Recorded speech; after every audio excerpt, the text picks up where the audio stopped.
सगळ्या फर्निचरसाठी ना हे जे ब्लूएक्सीचं आहे इथे छान दिसते की हे पॅम्पस ग्रास इथे छान दिसते, पण इथेच झाली की सगळं करता करता आज किचनकडे माझं दुर्लक्ष झालं. हाय हॅलो नमस्कार, मी नीता आणि पुन्हा एकदा आपल्याच्या नवीन व्हिडिओमध्ये सगळ्यांचं खूप खूप मनापासून स्वागत करते.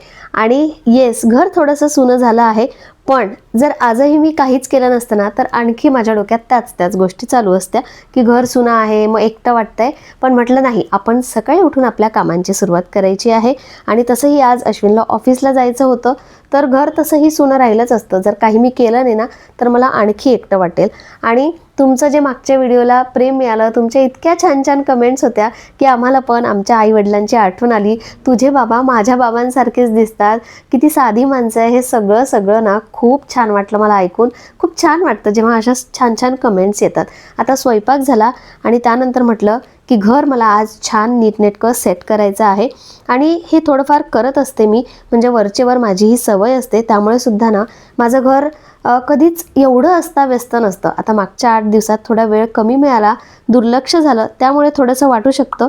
पण मी हे सगळं वरचेवर करत असते ना, म्हणूनही माझं घर नेहमी स्वच्छ आणि नीटनेटकं असतं. तर बघा, आई बाबा यायच्या आधी 3-4 दिवस आधी मी थोडीशी घराची क्लिनिंग करायला सुरुवात केली होती आणि झाली पण होती ऑलमोस्ट. म्हणजे जेव्हा ते आले तेव्हा घर एकदम मस्त नीटनेटकं होतं. पण आता झालं काय की सगळेजण असल्यानंतर थोडंफार वस्तू अस्ताव्यस्त होतातच. शेल्फ म्हणजे आतमधल्या गोष्टी मी म्हणत नाही आहे, पण वर ना खूप पसारा दिसतोय आणि त्याची मला अजिबातच सवय नाही आहे. कारण सगळं माझ्या हाती असतं. घरात लोक कमी असली की येस, कामं पण याबद्दलची थोडीशी कमी असतात. पण आता असं झालंय की माझ्याकडे फक्त 2 दिवसच आहे आणि या 2 दिवसात ना मला पूर्ण घर परत एकदा सेट करायचं आहे. वॉर्डरोब क्लिनिंग करायची आहे, म्हणजे फक्त बाहेरून. आणि आता जे काही हे काढलंय ना सगळं, ब्लँकेट, पिलो कवर, सगळं आता मशीनमध्ये टाकून देते. म्हणजे 1-2 दिवसात, आजच्या दिवशी थोडं आणि उद्याच्या दिवशी करत असं मला थोडं सगळं वॉश होऊन जाईल. आणि थोडी डस्टिंग करायची आहे. बघा, पूर्ण धूळ झाली आहे. 8 दिवस माझं अजिबातच लक्ष नव्हतं, त्यामुळे ते पण करायचं आहे. तर हळूहळू आज सगळं करते. आणि झालंय असं की बघा, आंघोळ व्हायची आहे आणि स्वेटर काही अंगातून निघत नाही आहे, अशी थंडी वाजते. म्हणजे आंघोळीच्या आधी एकदा का आंघोळ झाली की मग काही परत स्वेटर घालायची गरज पडत नाही, ॲटलिस्ट घरात तरी. तर म्हटलं आंघोळीच्या आधी आज मला जेवढी कामं करता येईल तेवढी मी करून घेते. आता एक गादी टाकली आहे तर दुसरी गादी बाहेर नाही टाकता येणार. मलाच भीती वाटते की जर खाली पडली तर झालं, मग काही खरंच नाही, तिथं धुता येणार नाही आहे. सो ही गादी मी उद्या टाकते. अरे, आणि आता हेअर वॉश करायचं नाही आहे म्हणून टॉयलेट बाथरूमही क्लीन करणार नाही आहे. पण नवीन वर्षाच्या आत परत एकदा सगळं काही मला सेट करायचं आहे, अगदी नव्यासारखं. मग ते बाहेरच्या एंट्रन्सपासून ते वॉर्डरोब क्लिनिंगपर्यंत एक एक वस्तू मला अशी स्वच्छ करून घ्यायची आहे. आणि मला आवडतं हे सगळं करायला. कधी कधी ना खूप काम वाटतं, पण ते काम झाल्यानंतर ना खूप छानही वाटतं. तर अशीच आता एक एक सुरुवात करते. सगळ्यात आधी तर मशीनमध्ये कपडे टाकते आणि आजच्या दिवसाचा पूर्ण व्हिडिओ मी तुमच्याशी शेअर करणार आहे. सो पूर्ण व्हिडिओ नक्की बघा. आता खरं तर सोफा कवर पण मला काढायचा आहे. आणि आय नो तुम्हाला नवीन सोफा कवर बघायचा आहे, तुमच्यापेक्षा मलाच जास्त आतुरता आहे. पण काय होतं माहिती आहे का, आता सोफा थोडासा मोठा आहे आणि हा जो लॉन्जर आहे ना त्यातल्या त्यात हा मोठा असल्याने नॉर्मल सोफा कवर यावर चालणार नाही. यावर लॉन्जर मोठा असल्यामुळे तसं मोठं मला कवर पाहिजे आहे. आणि जे आवडतं त्यामध्ये ते ऑप्शन नसतं, त्यामुळे पण थोडंसं डिले होतंय. पण मी नवीन वर्षाची सुरुवात झाली म्हणजे असं नाही म्हणणार की 1 जानेवारीलाच तुम्हाला वेगळं कवर बघायला मिळेल. पण मी नक्कीच त्यावर लक्ष देणार आहे आणि यासाठी चांगलं असं सोफा कवर शोधणार आहे. आता खरं तर हे काढायची इच्छा आहे, पण म्हटलं नको, पूर्ण क्लिनिंग होऊनच जाऊ देते. परत एकदा फॅन वगैरे साफ करायचे आहे, तर सोफा कवर काही काढत नाही. आता ते छान टक करून घेते. आणि हे कवर आता जुनं व्हायला आलं आहे, पण तरीसुद्धा या कवरबद्दल अजूनही विचारलं जातं. तर हे कवर मी कापड घेऊन स्टिच करून घेतलेलं आहे आणि त्यामुळे हे सगळं ते परफेक्ट बसलेलं आहे. एवढं परफेक्ट सोफा कवर मला नाही वाटत की मिळतात, पण तरीसुद्धा एकदम नीटनेटकं आपल्याला सोफा जसा आहे, म्हणजे आपण ड्रेस कसा शिवून घेतो अगदी तसं ते मेजरमेंट करून माप घेऊन सगळं एकदम परफेक्ट शिवून देतात. आणि म्हणूनच थोडंसं महाग पण जातं हे कवर नॉर्मल कवरपेक्षा. पण आमचा सोफा अजूनही सेफ आहे, म्हणजे त्यावर खूप अशी धूळ बसलेली नाही आहे. 3 वर्ष झालेत आता, आणि आत्ता असं वाटतं की नाही, आता आपण सोफा कवर काढू शकतो. म्हणजे तो जो ॲक्च्युअल सोफ्याचा लुक आहे ना, तो थोडा जातो, पण तरीही सोफाचं कवरही असं आहे की त्याचा कापड चांगला आहे, त्याचा कलर आम्ही थोडाफार मॅच होणारच घेतला, परफेक्ट मॅच तर नाहीच मिळणार. तर झालं आमचं काम. 3 वर्ष झालेलं आहे, पण तरीही अधूनमधून हे सुद्धा टाकेल, आणि मला नवीनही घ्यायचंच आहे. तर आता हे काढून टाकल्यानंतरच ना त्याचा विचार करेल. आणि आत्ता काढून मला काही हे असं परत तिकडे कुठेतरी ठेवायचं किंवा वॉर्डरोबमध्ये ठेवायचं नाही आहे. डायरेक्ट काढल्यानंतर ते मी वॉश करायलाच टाकेल. म्हणून उद्या किंवा मग परवा मी सोफा कवर काढेल, म्हणजे तोपर्यंत माझी क्लिनिंग पण होऊन जाईल. टक करायला खूप कठीण जात नाही, पण तरी इथे असतं ना, नकोसं वाटतं आता हे कधी कधी. असो, पटकन टेम्पररी मी टक केलेला आहे, आणि आत्ता आंघोळीला जाते, कारण खूप पण उशीर मला करायचा नाही आहे आंघोळीसाठी. आंघोळ केल्यानंतरची पण बरीचशी कामं असतात. तर चला.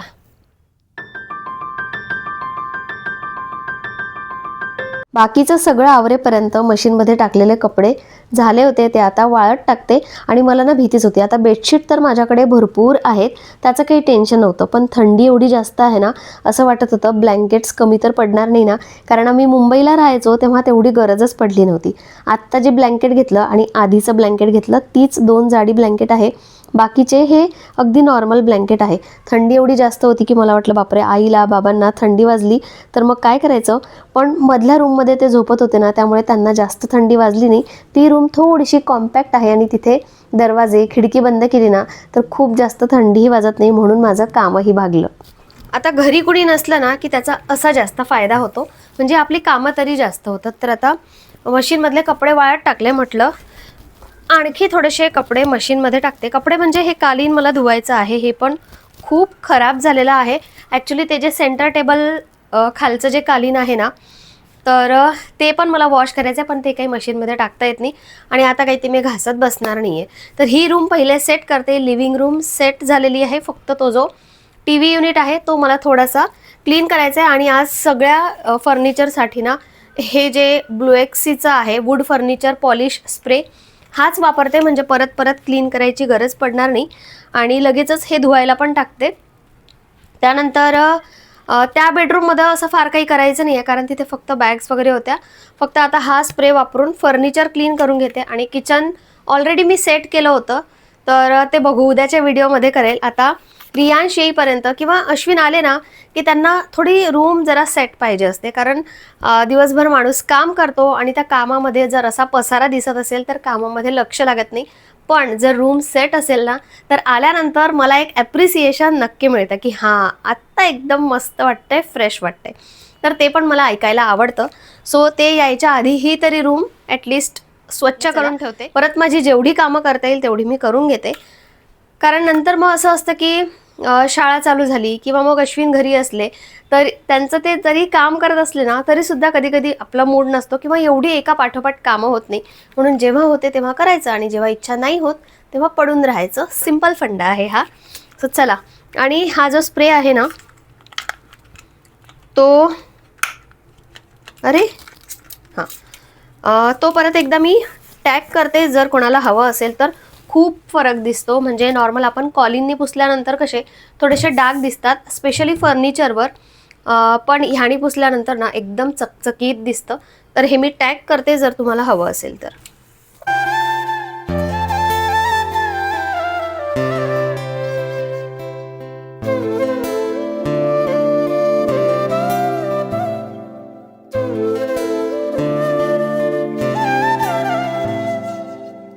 आता मागचे काही दिवस थोडे बिझी गेले असतील, दुर्लक्ष झालं असेल, तरीही ना ते खूप छान होते. आपण माहेरी गेलो काय किंवा माहेरची माणसं आपल्याकडे आली काय, ते जे समाधान असतं, ती जी भेट असते, ती ना खरंच खूप महत्त्वाची असते. त्यातून खरंच आपल्याला एनर्जी मिळते, जी पुढे काही महिने, एका वर्षासाठी सुद्धा आपण सांभाळून ठेवतो. आणि मग पुन्हा ना अशी लवकर भेटीची ओढ राहत नाही. ओढ तर सगळ्यांनाच असते, पण तरीही आपल्या मनात एक समाधान असतं की हां, सगळेजण भेटली आहेत, त्याचा एक आनंदही असतो. आता हे जे पॅम्पस ग्रास आहे ते मी सध्यापुरती इथे ठेवलेत, पण तरीही मी तुम्हाला विचारेन की हे जे सनफ्लावर विथ डोनट वास हे इथे छान दिसते की हे पॅम्पस ग्रास इथे छान दिसते या पॉटमध्ये. खरं तर या पॉटमध्ये नाही, थोड्या छोट्या पॉटमध्ये ते पाहिजे होतं, पण ठीक आहे, या पॉटमध्ये मी ठेवून बघितले काहीतरी वेगळं. आणि माझ्याकडे ना आर्टिफिशियल गोष्टी खूप झाल्या आहेत आता, जसं प्लांट्समध्ये आता मला ना एक बांबू प्लांट आणायचं आहे असं एवढं मोठं, आणि पाण्यात न ठेवता मला ते कुंडीतच ठेवायचं आहे, म्हणजे एक गुड लक पण होईल. आणि विचार करते की आता उद्या किंवा परवा किंवा नवीन वर्षात मी घेऊन येईल ते, म्हणजे चांगलं पण असतं ते घरात ठेवणं. तर त्या साईडला ठेवेल आणि या साईडला हे पॅम्पस ग्रास ठेवू की हे सनफ्लावर ठेवू हे तुम्ही मला सजेस्ट करा. आता सध्यापुरती हे जे आहे ते मी कॉफी टेबलवर ठेवलेलं आहे आणि डायनिंग टेबलवर सध्या मी काहीच ठेवलं नाही आहे, पण तिथे पण मला व्यवस्थित सेटअप करायचं आहे. तो पण तुम्हाला येणाऱ्या काही दिवसात नक्कीच दिसेल.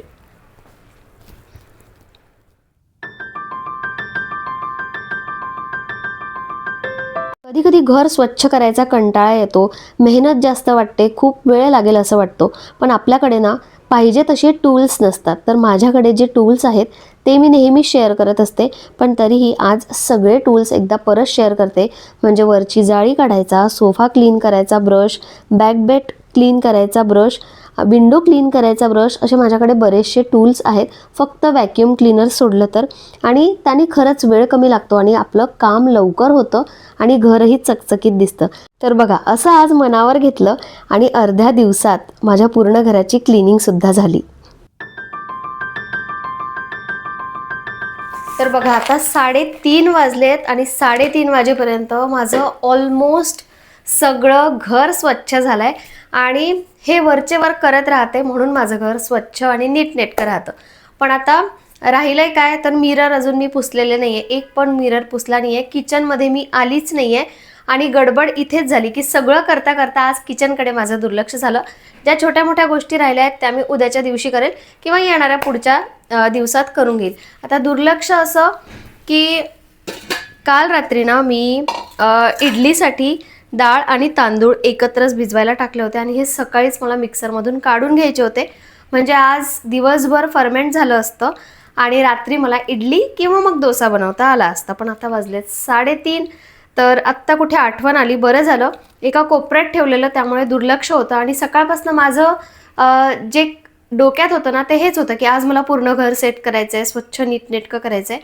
त्यामुळे हे काम राहून गेलं आणि प्लॅटफॉर्मही तसाच थोडा मेसी आहे, खूप जास्त स्वयंपाक नव्हता, त्यामुळे खूप असं खराब झालं नाही, म्हणून मी तेव्हाच्या तेव्हा ते पुसूनही घेतलं नव्हतं. तर आता हे इडलीचं बॅटर मी काढून घेते, म्हणजे उद्याच्या दिवसात तरी मला हे करता येईल. आणि जे घर मी सेट केलंय कामाबद्दल असं आहे की आपल्या मनात असेल ना तर सगळं काही शक्य होतं. थोडासा वेळ जास्त लागतो, पण एका दिवसातही आपण खूप साऱ्या अशा गोष्टी करू शकतो. तर येणाऱ्या नवीन वर्षासाठी थोडंफार मला जे होतं, माझ्या जे मनात होतं ते मी केलंय. आणि आता काही पुढे व्हिडिओ मी कंटिन्यू करत नाही, मला गॅसचा ओटा पुसायचा आहे, हे बॅटर काढून घेते. तोपर्यंत थोडंफार आणखी काही करता करता आता आई गेली आहे, तर आईला सुद्धा एक फोन करते आणि तिच्याशी बोलण्यात अर्धा एक तास निघून जाईल. तोपर्यंत 5 वाजतीलच आणि अश्विन आले की मग परत संध्याकाळच्या कामांची सुरुवात होईल. सो चला मग, तुम्ही सुद्धा नवीन वर्षासाठी काय प्रिपरेशन केली किंवा आणखी बऱ्याचशा गोष्टी मला तुमच्याशी शेअर करायच्या आहे. ही तर एक घरासाठीची सुरुवात आहे की घर मला सेट करायचं आहे, पण घर जसं मी व्यवस्थित ऑर्गनाईज केलं तसं माझ्याबद्दलही खूप साऱ्या गोष्टी माझ्या डोक्यात आहेत. माझ्याबद्दल, माझ्या फॅमिलीबद्दल, या घरासाठी बऱ्याचशा गोष्टी आहेत डोक्यात. सो एक एक करून सगळ्या मी तुमच्याशी शेअर करेल. खरं तर ना मी खूप जास्त एक्सायटेड आहे या नवीन वर्षासाठी. आय होप तुम्ही पण असाल आणि बरेचसे विचार, बऱ्याचशा गोष्टी तुमच्याही डोक्यात असेलच. सो चला मग, आता खूप मी बडबड केली आजच्या व्हिडिओमध्ये. आज कमी व्हॉइस ओव्हर आणि तुमच्याशी असं डायरेक्ट बोलायला मला जास्त आवडलं. घर शांत होतं, टी व्हीचा आवाज नसतो किंवा कुठे काही असं नसतं, अश्विनचे कॉल वगैरे नसतात, त्यामुळे मी बिंदास एकटी असली की माझं सगळं व्यवस्थित मॅनेज होतं. पण चला, आता मी व्हिडिओला इथेच संपवते, हे सगळं करून घेते आणि उद्या भेटते तुम्हाला परत एकदा छानशा व्हिडिओमध्ये. तोपर्यंत बाय बाय.